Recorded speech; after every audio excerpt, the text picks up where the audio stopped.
What is going on, everybody? This is Robbie Yeager, and I am finally back with another episode of the Rob Report right here on MCSC Network.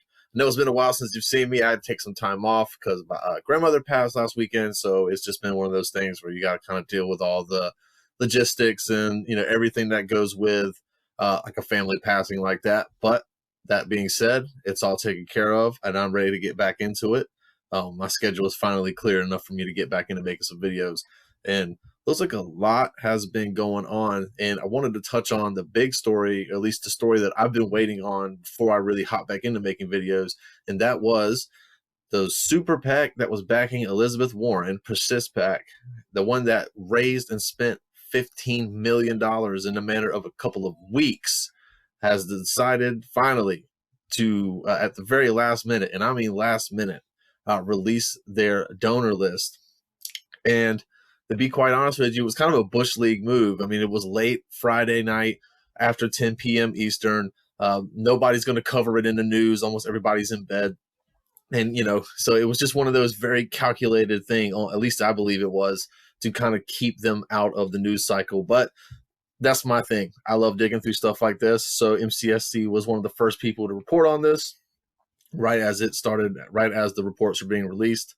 And it turns out that of the $15 million that Persist PAC raised, and of the $14+ million that they spent on ads and targeting Super Tuesday states in the name of Elizabeth Warren, there was a lot of speculation going in as to, was it this big cabal of billionaires? Was it, a bunch of corporations or whatnot? Turns out it was basically just one person. And that one person in particular, her name was Carla Davidson. And she is a doctor, a physician from Silicon Valley. She is the ex-wife of Steve Davidson, who was actually one of the many people who got super, super rich at the end of the 90s. He got in on Hotmail. He got in on the Hotmail stock really early, and he was one of the many people like him that kind of whose wealth just blew up exponentially during the late 90s .com boom. People were getting in on Yahoo and getting in on Hotmail, and Amazon and those types of tech stocks were just blooming, and that was where he made his money. So I guess things didn't work out. Somewhere down the line, her and him got a divorce, and since then she has supposedly dedicated her life to trying to get women elected. Except in this case, it was less getting a woman elected and more making sure that Bernie Sanders didn't get elected. Like I said, $14.6 million out of the 15 roughly that Persist PAC raised came from Dr. Davidson. And quite honestly, it's not that big of a surprise once you start looking at some of the other causes that she throws her money behind and kind of the history of where she's put her money. Reports were that actually earlier this year, she had a $350,000 per ticket event / fundraiser at her house that hosted President Obama and Tom Perez. And the $350,000 was some kind of get in to, have dinner with or speak to those two people. And of course, I'm assuming that most of these proceeds went to the DNC when it was all said and done. And this is just the length that they went to, to stop Bernie Sanders from getting nomination. They pulled out literally all the stops. It's hard to say that it was definitely a coordinated effort, but Miss Davidson, or Dr. Davidson, for me, I gotta be proper here. Dr. Davidson, she's very connected within the Democratic Party. If she can arrange meetings with President Obama and Tom Perez, then she's plugged in, right? Especially if they're visiting her house. Okay, so let's just not act like she's not plugged in. And I just want to look at some other stuff that she's actually involved with too, as far as the financial side. She is a big time donor to the Democratic Party and to other Democratic Party causes and candidates. So we're going to switch over here and just show you. This is Dr. Davidson's individual contributions for the year that we're in now, or the cycle that we're in now. So the paper, you're not going to see Persist PAC on this screen, just simply because the filing is so new. It hasn't been time to be processed by the FEC yet. Just the raw data is in. But just going up through the end of February, this is what we're looking at here. She has given, Fair Fight is a Stacey Abrams related organization, so you do with that what you will. There's been other reporters that have covered her relationship to this PAC and how the money moves from Fair Fight to other dark money orgs that Stacey Abrams is involved in. There's been lots of rumors that Stacey Abrams might be involved with the Biden campaign at a certain point, like possibly as a VP. That's just been speculation. You can do with that what you will. The Democratic Grassroots Victory Fund. So this one is interesting, right? The Democratic Grassroots Victory Fund is only grassroots in name only. When you think of grassroots, you would think of an organization that is full of small donations that, it's just like people giving 10, 20, maybe $50 here and there if they can spare it. The Democratic Grassroots Victory Fund is like a total of 40 billionaires and millionaires that give a ton of money to the DNC. And as a matter of fact, as a committee as a whole, they were the DNC's largest donor so far this cycle. Let's go ahead and see the company that she keeps in the Democratic Grassroots Victory Fund. And let's just go, because it's interesting because we're going to circle back around to a couple of other names on this list whenever it's all said and done. So the Democratic Grassroots Victory Fund, let's browse those receipts and see who has been donating to this and who the biggest donors are. All right. So you're not going to know a lot of the names on this list unless you really did some research. Right here, let's look. Reid Hoffman. This is an important one to note. Reid Hoffman is the founder of LinkedIn. He also has controlling stakes in Airbnb. He's also a member of the international, kind of Davos-like club, or it's one of those very private institutions called the Bilderberg Group. He is very much involved with that as well. He's also been one of the highest spenders so far this cycle. He donates to several people, several PACs. He's definitely in with like Ro Khanna. He's donated to several different presidential candidates like Pete Buttigieg and Joe Biden. And here you see him giving $865,000 to the Democratic Grassroots Victory Fund. He's also, as a matter of fact, speaking of filings that came out yesterday, Reid Hoffman is now the highest, or the man that has donated the most money to Joe Biden's super PAC, Unite the Country, where he threw in another $1 million last month, or in the month of February, he added another $1 million. So he has given $1.5 million to Joe Biden's super PAC so far this year. And here we see him in the Democratic Grassroots Victory Fund. I love how they use the grassroots word just to make you feel like this money is, from people like you and me, but really couldn't be further from the truth. Here we go. Donald Sussman. That's Democracy Alliance. He's one of the biggest spenders of all time. There's our girl, Carla Davidson right there. More Donald Sussman. There's Michael Bloomberg, giving $800,000. George Soros, giving $500,000. That's a Facebook co-founder. Dustin Moskovitz right there. Josh and Anita Bekenstein. Josh Bekenstein is the president of Bain Capital. You may have heard of them because of Mitt Romney, and of course the donations that both Joe Biden and Cory Booker have received from that venture capital firm, or investment firm, I should call them. So as you can see, this is like the whole list. And look at these amounts: 865, 865, 865. It's like they're all the same, right? So, that you see where this is going. This is like a little club, right? This is the club that George Carlin was talking about that you're not in, right? The Hoffmans, the Sussmans, the Davidsons, the Bloombergs, the Soroses. I mean, come on. That's where we're at now with that. So yeah, like I said, as a committee, look at that, $15 million. As a committee, they've given more to the DNC than any other committee. And when you add in their members' individual contributions to the DNC, they wind up being like 7.5% of everything the DNC raised in 2019 altogether. So for 30 people making up 7.5% of like $70 million, that's atrocious. Really, that's a lot. And that's not even counting all the other billionaires that have donated to the party. That's just that one group. Let's see, go back to Dr. Davidson is also given hundreds of thousands to the DSCC, and more hundreds of thousands to the DNC itself, 71,000 here. Big surprise, she's given $50,000 to Nancy Pelosi, to the DCCC. And then again, we're going to see lots and lots of state Democratic parties here, $10,000 a piece to almost all of those. And another little fun fact is that she donated to former Sheriff Joe Arpaio whenever he was running for Senate. And, we all know how that worked out. So just keep that in mind when you, this is the person, Mr. Vetson right here.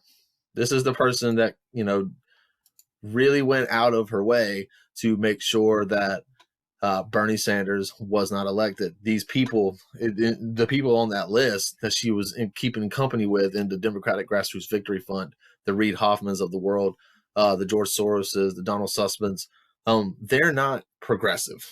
Okay, so if they were progressive, they'd be putting their money behind actual progressives. They are not doing that. They're putting their money against actual progressives in the race. And one of the ways that they did that, and what I've been saying, what Nico and others have been saying over here at our network, is that Elizabeth Warren was nothing more than a Trojan horse for establishment figures to kind of infiltrate the movement. Even figures from the billionaire class, figures in the media. Some of us got fooled. I mean, I wasn't one of them. Some people got fooled into believing that Elizabeth Warren was not only an ally to the Sanders movement, but maybe a viable alternative to the Sanders movement altogether. I remember Emma Vigeland herself, Miss Irony herself, a couple of years ago, or not even a couple of years ago, it was basically whenever Warren announced, she said on YouTube, on one of her segments, that, while Bernie Sanders was the most progressive person running, that Elizabeth Warren was the most progressive that our country would allow. So it was kind of already getting ready to get Bernie Sanders supporters to say, hey, you know what, these are good ideas, but maybe Warren is the one that actually gets them done. It was basically just a sheepdog operation from day one. And they got to own that. TYT they've got to own that. People in the media that pushed Elizabeth Warren from the get-go at any point, right? This is what she turned out to be. She turned out to be a sleeper cell in the progressive movement, in the progressive portion of the primary, to split that vote. There should have never been a discussion from serious progressive journalists that Elizabeth Warren was even worth mentioning in the same sentence as a Bernie Sanders whenever it came to the progressive platform. And in the end, she was used as, her campaign, her candidacy was weaponized against Sanders in the end. And you can see that because the billionaire class and the DNC conspired together to stop the Sanders presidency. And Elizabeth Warren wound up being a vehicle for that in the end. One of the ways they did that, obviously, was for, if they truly let the democratic process take its natural course, then things maybe don't play out the way they do. Because I was one to believe that I'm not a Buttigieg fan at all, but I am a fan of letting the votes play out the way that they're supposed to. And it was of my opinion, and I still hold this contention, that as only one of 3 Democrats before Super Tuesday that had double-digit delegates, there was no reason for you to drop out. He could have potentially been viable in several states, right?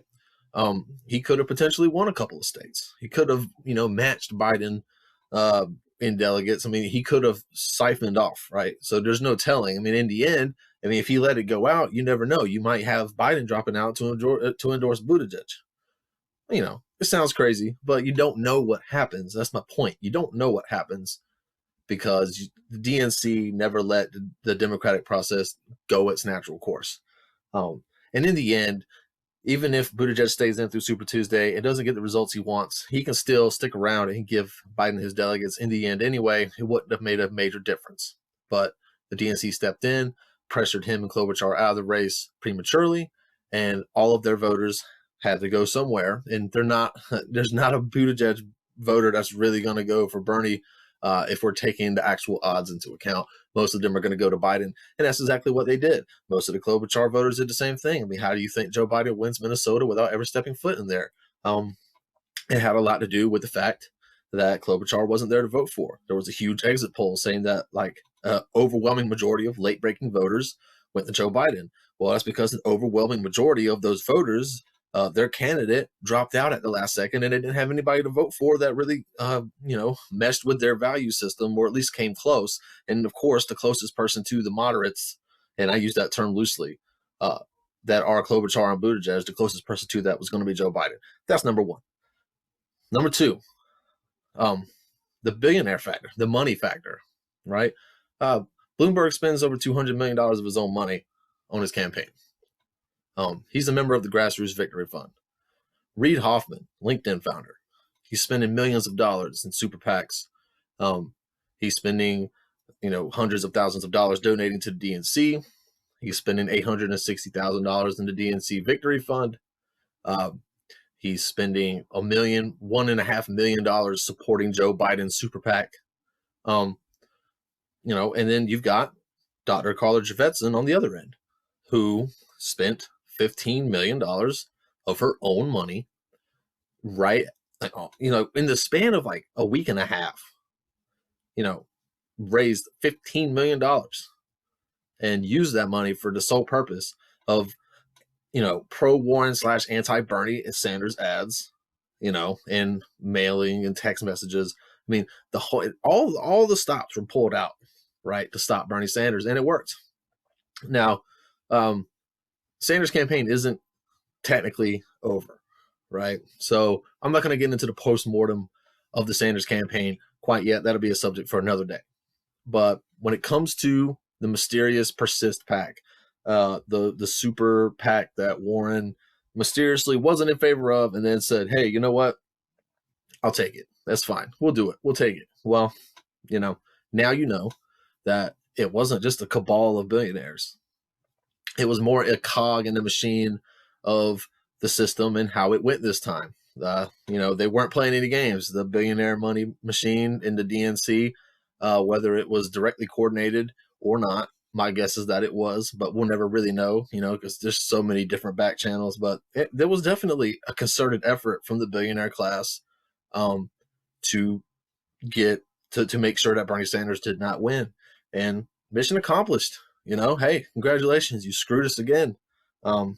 It's nice knowing that the democratic process can be purchased, because there's the one side that the DNC was meddling in this thing from the get-go. And the other side is that so much money has been pumped into this primary. It's quite disgusting. And the money that has been pumped into this primary has so definitely had an impact. And it looks like sections of this was outright bought, So that's it. Warren's super PAC's donors, the super PAC donor just wound up being one really rich person that really, really did not want to see Bernie Sanders win. So, hey, that's just the way it goes, I guess. Should we be happy about it? Absolutely not. I mean, this lady is so connected. She's having she's having President Obama at her house. She's, having Tom Perez at her house. She's charging $350,000 for people to talk to these people at her house. She's a board member of Emily's List. She's so connected, and to think that she had no communication with any of the other people that she is, part of this extensive club with, as far as the Democratic Victory Fund and all this other stuff that she's involved with. It's just, look, that's the club George Carlin was talking about when he was saying that it's a big club and you ain't in it. I'm not in it. You're not in it, but they are. And they got power, and they definitely flexed on us this time around. So, I mean, what do we do from here? How do we stop it? That's a conversation for another video. Your guess is as good as mine. But with that being said, thank you for tuning in for this episode of the Robbie Report. I'm going to be coming right back at you later on. But until then, questions, concerns, likes, dislikes, comments, anything like that, drop them down below. Make sure to follow me on Twitter, follow me on Rockfin, follow me on my channel over on YouTube. But until then, man, You keep doing what you do. I'll keep doing what I do. Take it easy.